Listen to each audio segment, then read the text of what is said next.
Entreprendre d'une manière générale et surtout au Congo-Kinshasa, est-ce un problème psychologique? Faut-il un coup de pouce particulier pour entreprendre alors que le pays ressemble à un vaste chantier où parfois des aventuriers de tous bords viennent main vide mais rentrent multimillionnaires?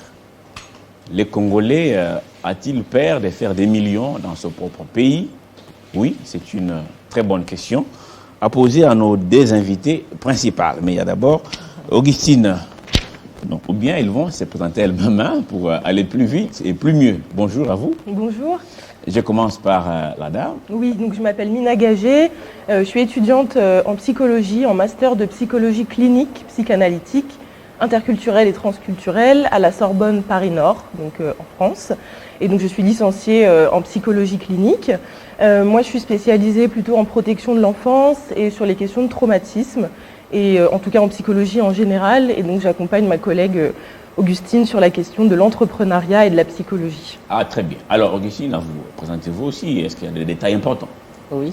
Alors, moi, c'est Augustine Galagui Diakouman, l'enfant du pays. Alors, je suis licenciée en psychologie clinique à Sorbonne. Et actuellement, on est en master en psychologie clinique et psychopathologique psychanalytique, parcours interculturel et transculturel. Tout simplement, cela veut dire que, étant que des psychologues, on tient compte de l'aspect culturel. Alors, mais oui, allez-y. mais ce qui nous amène aujourd'hui spécifiquement, on va parler de l'aspect, c'est-à-dire de la capacité psychologique qu'on doit découvrir pour entreprendre. Au fait, pour moi, j'ai estimé que on n'arrive pas à saisir qu'est-ce que c'est la psychologie et son importance. On va revenir à vous. Le Justement. temps pour le monsieur de se présenter, parce que vous êtes trois, vous n'êtes pas que deux. Oui, est-ce qu'on peut vous connaître aussi? Oui, moi c'est M. Yves Congolo. Je suis le président de l'agence de communication événementielle appelée Y Production, qui s'occupe de l'encadrement et la mobilisation des jeunes entrepreneurs dans l'université. Ah, d'accord, très bien. Alors, première question, savoir ce qu'il va répondre. On sait qu'au pays, d'abord vous êtes au pays pour un projet, vous êtes déjà ici au Congo, vous venez pour quelques jours, là vous êtes sur Télé 50, est-ce qu'on peut savoir ce que vous venez transmettre comme message? Vous êtes ici au Congo ou juste pour quelques jours? Oui, madame. Alors, moi, nous avons notre projet à nous deux, qui était au départ... Que vous amenez au pays? Non, on n'amène pas au pays, on vient vraiment... C'est un peu personnel, on va dire. Professionnel et personnel, peut-être qu'on vous en parlera prochainement. Tout à fait. Mais c'est qui en fait, dans le même optique, comme Yves fait partie de l'un de jeunes garçons qui a suivi mes conférences sur l'entrepreneuriat il y a quelques années. Parce que je suis déjà entrepreneur. En ligne ou à Paris? Ici. Ici au Congo. Au Congo. Au fait, j'habite entre les deux mondes, donc ici et en France. J'ai ouvert une société Galanégos ici, de produits pour export. Et j'ai donné des conférences déjà sur l'entrepreneuriat. Et M. Yves fait partie des étudiants qui m'ont suivi, qui ont suivi. Et j'ai les coaché pendant des années. Donc aujourd'hui, il est devenu lui-même entrepreneur. Donc il a fait ses preuves. Exactement. Donc il y en a plusieurs comme ça. Donc pour moi, c'est une façon de participer au pays. Et alors là, lui, il m'a invité. Il m'a dit, madame, quand vous venez au pays, bien évidemment, vous avez vos projets. Mais est-ce que c'est possible que vous venez à l'INIKIN? Moi, je vais réunir les autres pour montrer la personne qui m'a aidé à devenir ce que je suis devenue, et que vous puissiez nous donner une conférence sur l'entrepreneuriat. Alors, j'ai répondu, mais j'ai rajouté que, étant donné que j'ai acquis d'autres compétences dans la psychologie, et je pense que c'est la base. On doit d'abord commencer à savoir qui nous sommes. Ça va nous permettre à entreprendre. Entreprendre dans le sens faire quelque chose. Donc voilà pourquoi nous sommes là. Alors, madame, vous êtes encore étudiante, si j'ai bien compris votre présentation. Vous avez visité les pays plusieurs fois? Alors, pas encore, c'est ma première fois. La première fois. Moi, j'habite à Paris et justement, je suis collègue avec Augustine et ça me tenait énormément à cœur, étant étudiante en psychologie interculturelle et transculturelle, justement de découvrir son pays, sa culture et surtout de pouvoir participer à cette formation qu'elle donne qui m'intéresse énormément, puisque moi, la psychologie, c'est mon domaine, l'entrepreneuriat un peu moins. Mais en tout cas, les deux peuvent très bien se concilier et c'est ce qu'elle va nous expliquer très prochainement. Alors, est-ce que la première impression en arrivant, vous pensez que c'est facile d'entreprendre ici? Honnêtement, je ne sais pas du tout. Je pense que pour entreprendre, il faut des idées, il faut être dynamique, il ne faut pas se laisser abattre et on peut entreprendre avec zéro. C'est pas parce qu'on a de l'argent qu'on réussit à entreprendre, à mon avis. Au contraire, il faut être fin, il faut être innovateur et trouver ce qui plaît dans le pays où on est. Comme par exemple importer justement un produit qui vient d'ailleurs, ça c'est une très bonne idée. Très bonne idée. Alors pour Yves, lui qui n'a pas hésité, peut-être après la formation, après ses coachings, c'est toujours important d'être coaché, non? Avant de se jeter à l'eau, on ne servait pas comme ça un matin, on dit bon, j'entreprends. Voilà. Vous avez joué ce rôle de coach. Et Yves, qu'est-ce qui vous a poussé à dire maintenant je suis prêt, je peux commencer? Et c'est dans quel domaine déjà que vous êtes entrepreneur? Alors, nous sommes dans l'imprimerie, la photographie et le spot publicitaire. Alors, après des années, après les échecs et ce qu'on avons réussi, on a commencé, nous avons échoué. Madame est venue, nous a renforcés, nous a coachés. Renforcés avec des conseils ou les avec conseils. La logistique? C'est quel renfort déjà? La renfort que madame nous a beaucoup donné, qui nous a aidés. Premièrement, c'est d'abord sur les conseils. L'argent, ça vient après. D'abord, c'est les conseils. On peut donner $1 000 aujourd'hui, même $10 000, mais si tu ne sais pas quoi faire, je vais lâcher les habits et puis c'est fini. Mais créer une entreprise que tout le monde doit commencer à venir voir, c'est pas facile, c'est pas donné à tout le monde. Nous avons commencé, nous avons échoué, il est venu, nous a encore renforcés, et nous conseille du jour au nuit, la nuit. Il faut travailler, il faut faire ça, il faut faire ça. Nous avons essayé d'écouter ce qu'elle nous disait. On a essayé de réaliser 4 formations déjà. Et on a remis de brevets à ces personnes qui font des formations chez nous et des personnes qui sont encore encadrées par moi-même. Je me suis dit, alors, quand madame vient encore au mois d'août à Kinshasa, mieux vaut que madame, les gens qui, moi j'encadre et les gens qui aiment ce que je fais, puissent aussi profiter là où moi j'ai puisé ma force. Donc c'est la source même qui est en face de nous. Voilà. J'espère qu'elle va impacter du beau monde parce que à Kinshasa, on s'est dit, bon, pas nous, c'est-à-dire les gens se disent parfois que c'est vrai que c'est pas facile. Est-ce que c'est possible de réussir lorsqu'on part des zéros? Elle a bien dit que c'est pas d'abord l'argent, mais il y a une force intérieure. Oui, je pense vraiment qu'il faut croire en soi et surtout croire en ses rêves parce que c'est pas parce qu'on a zéro qu'on peut pas y arriver. Et comme disait mon collègue, en effet, on peut avoir $10 000 si on sait pas quoi en faire. Le lendemain, il n'y a plus rien parce qu'on s'est fait plaisir, on a acheté des vêtements. Donc vraiment, il faut croire en soi et avoir vraiment une force de conviction pour entreprendre. Mais alors, par où il faut commencer alors? Il faut commencer par où? Alors, pour commencer, d'où j'insiste, je vais commencer par que les personnes puissent prendre conscience de la force psychologique. Et pour cela, il faut que les gens puissent comprendre qu'est-ce que c'est la psychologie. J'insiste pour une simple raison que la psychologie est mal connue. Les gens, ils ont l'impression que c'est une science qui concerne les autres, et les blancs ou la magie, je ne sais pas. Alors, moi, j'ai besoin que les gens qu'on commence par là. La psychologie est une science qui étudie l'humain, l'homme, donc dans son comportement. Alors, on part du comportement, c'est là-dedans qu'on va puiser le bon comportement pour aller entreprendre, voyez-vous. Maintenant, pour entreprendre, bien évidemment, il faut avoir des notions, c'est quoi et comment. Je donne toujours des conseils, commencez par là où nous sommes, regardez autour de vous, là où il y a des problèmes. Les problèmes, on a besoin de ramener des solutions. Donc, des idées, on peut les puiser partout, puisque dans notre pays, il n'y a que ça. Il y a des points partout. À partir de là, vous faites des études du marché. Donc, il y a des processus à suivre. Vous faites des études du marché, c'est-à-dire pour savoir le besoin spécifiquement que votre entourage ou selon les cibles aussi. À partir de là, crescendo, vous faites votre business plan. C'est en dernier lieu qu'on va parler de financement parce que c'est vrai qu'à chaque conférence que je donne, la première chose que les gens ils demandent, on parle par tous en bon côté, on va te répondre comment. Si on commence par penser l'argent, on ne fera rien puisque justement, gagner, pour avoir l'argent, il faut les gagner. Et pour les gagner, il faut trouver comment les gagner. Donc, c'est des idées. Donc, ils pensent qu'il faut vendre la maison des parents, les laisser à la belle étoile, traverser la Méditerranée, partir. Et c'est là maintenant qu'on va entreprendre ici. Donc, ils se trompent sur toute la ligne. Hein. Je crois que c'est ça ce qu'il voulait dire. C'est-à-dire qu'il faut commencer par là où nous sommes, pas traverser ou tout vendre finalement et partir, laisser les autres. Il faut d'abord commencer par avoir l'idée. Alors, je vais vous donner un exemple d'un autre jeune garçon que je ne vais pas citer le nom puisqu'il n'est pas venu ici au pays. Il a suivi aussi mes conférences. Il m'a appelé un jour pour me demander, Madame, j'ai besoin de travail parce qu'il venait de finir ses études comme tout le monde. Dans la majorité des cas, il n'y a pas de travail. Alors, j'ai vu qu'il était souvent sur Facebook. Je lui ai posé la question, mais je sais que là-bas, les crédits, il faut payer. Vous n'avez pas l'argent, mais vous êtes tout le temps sur les réseaux sociaux. Pourriez-vous m'expliquer? Il m'explique que non, c'est des choses qu'on donne gratuitement la nuit. 2 ans plus tard, il me rappelle, alors il me dit, madame, j'avais trouvé un travail de sentinelle, j'ai dormi dehors, une fois il y avait la pluie, je suis tombée malade. Alors je suis rentrée chez moi, j'ai pensé à ce que vous m'avez dit.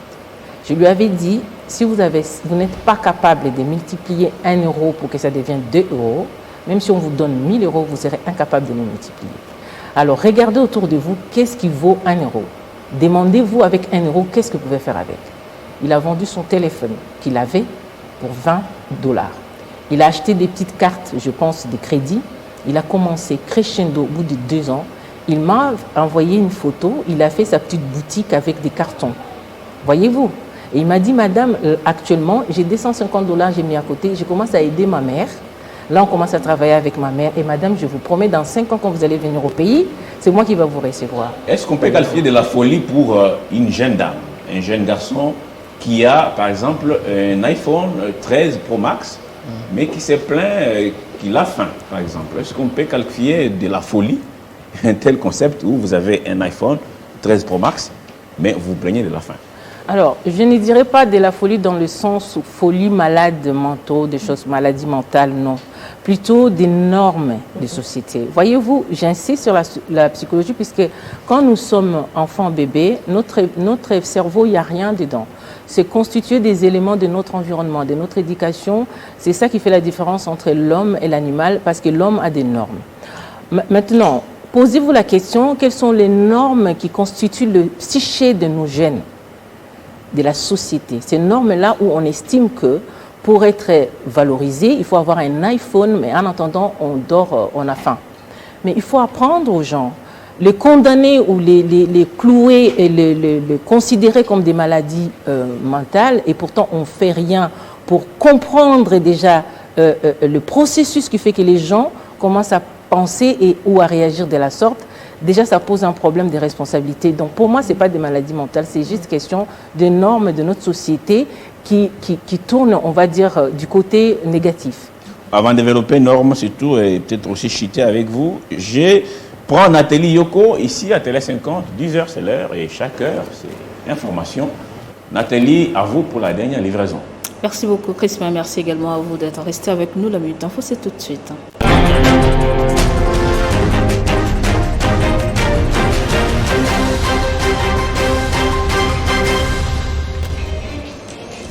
Relance ce mardi par le Premier ministre des activités de la mine de Kipushi dans le Haut-Katanga pour la production et l'exploitation des zinc. Selon Samalou Kondé, cette relance vise essentiellement à créer les emplois pour les jeunes majoritaires dans cette cité. La ville de Butembo dans le Nord Kivu a été attaquée ce mardi par des miliciens. La base des casquets bleus a été la cible. Situation maîtrisée par l'armée régulière qui a riposté. 2 assaillants ont été tués et 4 capturés. Plus de 200 militaires kenyans sont déployés en RDC. Ils vont constituer la force de réaction rapide. Ceci dans les cadres de la mission de stabilisation de l'ONU, annonce du vice-chef des forces de défense kenyanes. Le procès Jean-Marc Kabound va démarrer le 5 septembre prochain devant la Cour de cassation. C'est ce que renseigne une citation prévenue émise ce mardi par cette juridiction. Elle renseigne aussi que l'ancien premier vice-président de l'Assemblée nationale est en détention préventive avec assignation à résidence surveillée à la prison centrale de Makala. Pendant ce temps, à Kikwit, dans le Bandundu, les membres du Conseil provincial de l'Ordre des médecins étaient dans la rue ce mardi pour dénoncer l'insécurité et un ras-le-bol après l'attaque il y a quelques jours du président provincial de cette corporation par des hommes armés non autrement identifiés. Et sur le continent, élection générale en Angola, 14 millions d'électeurs choisiront ce mercredi leur député et leur président de la République. La bataille pour le pouvoir s'annonce rude. Une fois de plus entre les partis politiques MPLA et UNITA qui se sont battus pendant plus de 25 ans de guerre civile. L'Ukraine fête ce mercredi ses 31 ans d'indépendance de l'Union soviétique, une date symbolique qui fait craindre à de nombreux habitants des bombardements russes, notamment à Kiev, la capitale. Et puis en sport football, le sélectionneur français Sébastien Desabre a signé officiellement un contrat de 3 ans avec le gouvernement congolais. La cérémonie a eu lieu ce mardi au ministère des Sports et Loisirs. Sébastien Desabre va diriger l'équipe nationale de la RDC. Et toujours en sport, démarrage ce mercredi de la Coupe du Congo des volleyball à Kolwezi dans le Lualaba avec plusieurs équipes venues des différentes provinces. Après le tirage au sort pour la constitution des groupes, le match d'ouverture va opposer tout à l'heure à 11h30 l'AMAC à la Gracia. Merci de nous avoir suivis de partout. L'information reste en continu à temps réel sur votre télévision. Mais dans l'entretemps, restez en compagnie de Crispin Chibinkoufa pour la suite des 50 bonjours.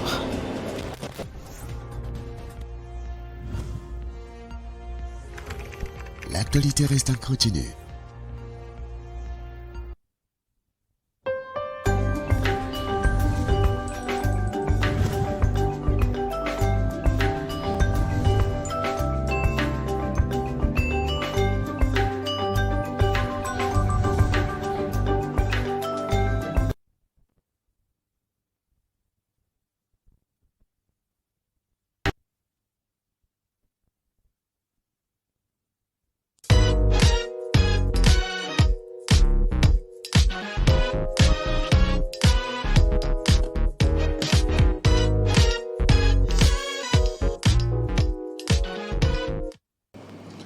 On reprendra la météo un peu plus tard. De toute façon, Dame la pluie a déjà fini ses vacances.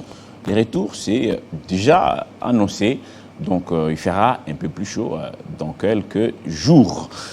Notamment à Kinshasa, la capitale congolaise. Avec nos invités, maintenant, Mina, vous avez un diplôme en traumatisme. Lorsqu'on est traumatisé, c'est difficile d'entreprendre.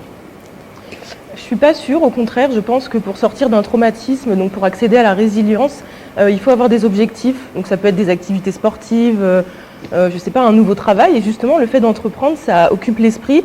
Et à mon avis, ça pourrait permettre aux personnes de guérir, entre grands guillemets, puisqu'on ne guérit pas réellement d'un traumatisme, on apprend à vivre avec, selon moi. Mais ça reste toujours en nous. Donc oui, pourquoi pas. Je pense que l'entrepreneuriat peut être une bonne source de résilience. Ah, très bien. Vous allez transmettre ça aux étudiants, notamment. Tout à fait, pourquoi pas. Votre formation, la formation aura lieu où et c'est quel jour? La formation aura lieu le vendredi 26 et samedi 27 à l'université de Kinshasa. Donc déjà après-demain? Oui, après-demain. Local D5, faculté de sciences. Donc quand vous entrez à l'entrée de l'UNIKIN, la faculté qui est en face.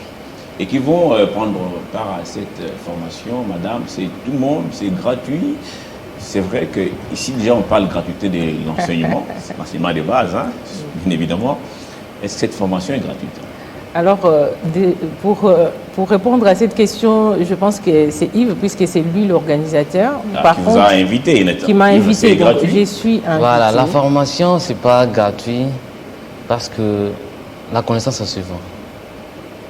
La formation, c'est pas gratuit. Nous avons mis un prix forfaiteur pour l'amour du pays. Une formation avec brevet, avec cocktail, avec un invité qui vient de l'extérieur du pays, qui a payé son avion, aller-retour. Elle a accepté pour moi et pour l'amour du pays pour venir le faire. On l'a mis à $10. $10. La formation, c'est pour tout le monde, c'est pas seulement pour les étudiants. Et les gens qui veulent entreprendre, et ceux qui entreprennent déjà. Et le chef de projet, et les DG, les DGDA, les chefs d'entreprise, tout le monde doit venir. Il n'y a pas une classe. Alors, comment expliquer dans un pays aussi riche en sous-sol, où les gens ne veulent presque pas entreprendre, mais ceux qui viennent souvent mais vides, hein, c'est pas des choses qu'on invente, c'est du vécu. Il faut voir comment est-ce qu'ils arrivent souvent, ils viennent parfois mais vides, mais deviennent millionnaires. Au bout de quelques mois, même pas parfois des années, quelques mois seulement. C'est quoi ce miracle? Vous qui avez fait ça à l'école, hein, vous avez des masters, vous avez des diplômes et tout ça, mais qu'est-ce qui se passe? Alors, si je dois répondre à ça, je pense que je répondrai à deux façons. On va dire que la première chose pour moi, il y a la servitude volontaire. Là, je parle pour nous. La servitude volontaire, je pense que les gens, ils savent déjà qu'est-ce que c'est. L'exemple est simple pour le comprendre, c'est que vous voyez, à l'époque de l'esclavage, il y a eu la libération des esclavages. Donc, le maître dit à l'esclave, je signe, vous êtes libre, vous partez. Ils sont partis. Arrivés quelque part, ils avaient faim. Ils s'est retrouvés, il fallait recommencer à zéro. Il y a quelques-uns qui se disent, moi j'étais bien chez mon maître, je préfère rester esclave, mais au moins j'ai mon toit et je mange, on s'occupe de moi. Voyez? Donc cette mentalité de la servitude volontaire est restée en nous. Et c'est devenu notre norme sans qu'on se rende compte, puisque c'est inconscient. Ça, c'est la première chose. C'est à nous de travailler là-dessus pour sortir de là. Et ça demande beaucoup de travail. Ça, c'est l'éducation qui doit commencer des bas âges. On doit apprendre à nous faire confiance, à savoir que nous sommes des êtres humains en part entière, que c'est notre pays, notre sous-sol nous appartient. C'est à nous de sortir de la servitude volontaire. La deuxième chose, les gens qui viennent ici, alors, encore un exemple, parce que souvent, même à l'école, c'est parlant. Hier, j'ai fait une vidéo à Lingala pour expliquer aux gens pourquoi j'insiste de nos capacités psychologiques que les gens doivent savoir. Les autres nous étudient. Ils savent comment les Congolais réfléchissent. Ils ont étudié notre façon d'être. Donc avant de venir au pays, ils ont pris tout le temps d'étudier les Congos, les Congolais, comment ils réfléchissent, leurs normes, leurs habitudes, leurs comportements. La psychologie étudie les comportements humains. Ils savent comment réfléchit le Congolais. Comment je dois faire pour arriver là-bas, gagner l'argent. C'est-à-dire, arriver ici, tout est déjà planifié. Ils le savent. Ils ne viennent pas ici pour notre beau visage, rester là pour je ne sais pas, ils viennent pour prendre, vous l'avez dit. Donc ces gens-là, ils savent comment on réfléchit, comment on réagit. On préfère privilégier, voire même ces gens-là, que le propre gens du pays. Mais il y a toujours cette, comment je peux dire, problématique de la servitude volontaire que j'ai expliquée et la force de l'autre qui nous a bien ciblé, bien capté, et il sait exactement où toucher pour gagner. C'est ça qui étonne les gens. Est-ce qu'au travers de vous, on peut finalement inverser cette tendance, c'est-à-dire aujourd'hui avoir des millionnaires congolais et des millions produits au Congo, et c'est possible? C'est possible, bien sûr. N'est-ce pas, Mine? Oui, c'est ce qu'on disait, il faut vraiment croire en soi, croire en ses projets, et encore une fois, avec zéro, on peut démarrer un business, on peut démarrer un commerce, peu importe ce qu'on aime, avec des amis ou tout seul, avec des gens de confiance. Parce qu'on en parlera, mais en effet, l'entrepreneuriat, il y a aussi des risques. Et la psychologie, elle est en cause là-dedans, à savoir à qui est-ce que je fais confiance, à qui est-ce que je confie mon affaire ou non. Donc oui. Mais là, vous n'avez que 2 jours. Est-ce que c'est suffisant pour parler et convaincre? C'est un premier pas. Je pense que le but, c'est pas de convaincre, c'est vraiment de faire comprendre aux gens qu'ils peuvent y arriver. Comme Augustine, ça a été le cas, et puis surtout qu'elle puisse parler de son expérience aussi. Une expérience, c'est pas que positif, il y a aussi des fois du négatif, et c'est important d'en parler. Alors, je veux passer donc la parole à chacun, c'est votre dernier mot. Qu'est-ce que vous pouvez dire aux Congolais, surtout aux jeunes, qui passent des journées entières à parler à mal de leur pays, mal de leur pays, à maudire, ce pays est maudit, ça ne va pas, le Congo est foutu, nous sommes mal barrés, il y a beaucoup d'expressions comme ça qui décourage. Qu'est-ce que vous voulez dire à ces jeunes, à ces hommes, à ces femmes, à ces Congolais qui ne rêvent que l'extérieur, qui ne pensent pas que le Congo peut un jour, grâce au travail, se transformer et devenir, en tout cas, ces paradis terrestres? Je commence par vous, et puis on ira au monsieur, et puis à la dame. Voilà. En un mot, je vais leur dire que, moi, je le comprends. Si je dois prendre ma position de psychologue, je ne les condamne pas, je les comprends. Ce qu'il faut faire, ils doivent apprendre. Apprendre à comprendre pourquoi ils agissent de la sorte. Ça, c'est pour eux déjà. Même si c'est devenu le norme, que je comprends, c'est difficile pour eux pour voir les choses autrement. J'insiste. Mais pour ceux qui ont des capacités, qui gouvernent, qui gèrent, qui comprend qu'il faut commencer par aider ce jeune à sortir de ses comportements et également de cette idée que rien ne va ici chez nous, il faut aller ailleurs. Les deux, la population plus ceux qui comprennent et qui peuvent aider ensemble, on peut réussir à sortir de là. Mais j'ai dit aux jeunes, ils sont l'avenir du pays. Ils ont la capacité de couper le fil, la corde qui est sur leur cou, qui les amène juste à 1 mètre de raisonnement, pensant que le bonheur c'est qu'ailleurs et non chez soi. C'est difficile, je le sais, mais ils ont la capacité d'y arriver. Si lui, il a réussi à arriver déjà à entreprendre pour soi, hein, j'insiste, entreprendre pas dans le sens de créer une entreprise, parce que là, il faut avoir les compétences, les connaissances et les moyens, mais entreprendre dans le sens de faire quelque chose, d'abord pour soi, de l'auto-entrepreneur, se prendre en charge. Voyez, parce que même dans des pays développés, ce n'est pas l'État qui crée le travail. Alors là où il n'y a pas de travail, on n'a pas créé pour vous, créez-le pour vous-même. Même Dieu l'a dit dans Motokino Okolia. Il faut continuer à espérer et le bonheur est ici. Ça prouve ce que vous venez de dire, les autres viennent d'ailleurs. Ils viennent s'enrichir chez nous. Alors s'il vous plaît, comment vous pouvez imaginer que nous-mêmes, nous ne pouvons pas nous enrichir? C'est question de volonté. Alors Yves, vous, déjà, vous avez fait vos preuves. Qu'est-ce que vous pouvez dire aux autres jeunes comme vous qui continuent un peu à, l'expression est là, mais à rêver debout, comme on dit? Voilà. Ce que je dois dire à mes amis congolais, premièrement, il y a un adage que nous disons chez Iprod, c'est aujourd'hui ton demain. Pourquoi nous disons c'est aujourd'hui ton demain? Donc, je ne peux pas dire que demain, ça sera mieux plus qu'aujourd'hui. Donc, si je dois parler de demain, je dois parler d'aujourd'hui. Alors, j'invite à tout le monde qui veut entreprendre et qui veut commencer quelque chose. Et mes amis qui sont encore à la maison, qui disent on attend que le temps puisse créer le travail. Madame Augustine m'a toujours dit, quand le temps n'arrive pas à créer le travail, c'est les entrepreneurs qui font le développement de notre pays. Alors, la chance est là, le potentiel est là. Donc, retrouvez-nous le vendredi et samedi à l'université de Kinshasa avec Madame Augustine pour avoir des connaissances, comment commencer à faire quelque chose ou comment entreprendre dans la vie. C'est un rendez-vous pris. Alors, je termine avec vous, Nina. Oui. Vous allez parler à ces jeunes Oui. vendredi et samedi. Déjà, un avant-goût, quel message passer à tous ces jeunes qui, pour la plupart, désespèrent pour rien? Oui, je rejoins mes collègues justement. Yves est un exemple. Je pense qu'il ne faut pas baisser les bras, que la jeunesse, c'est vraiment la relève du pays et que quand on veut faire bouger les choses, il faut aussi s'impliquer. Ça ne va pas tomber du ciel. Donc en effet, entreprendre, ça en fait partie. Et pourquoi pas, entre eux, justement, se mobiliser et créer de l'emploi entre eux, pour eux.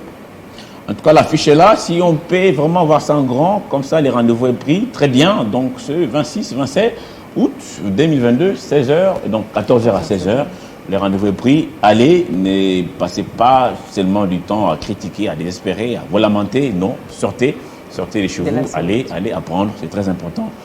Mesdames, messieurs, en tout cas, merci. C'est un plaisir pour moi de vous découvrir sur ce plateau. Bel échange pour nous autres aussi, et pour les générations surtout, qui peuvent changer la donne. Merci. Merci beaucoup. Merci à vous d'avoir suivi ces 50 bonjours, 3 heures de direct. Moi, en tout cas, je vous retrouve la semaine prochaine, même heure, même plateau, même plaisir. À très bientôt. Au revoir.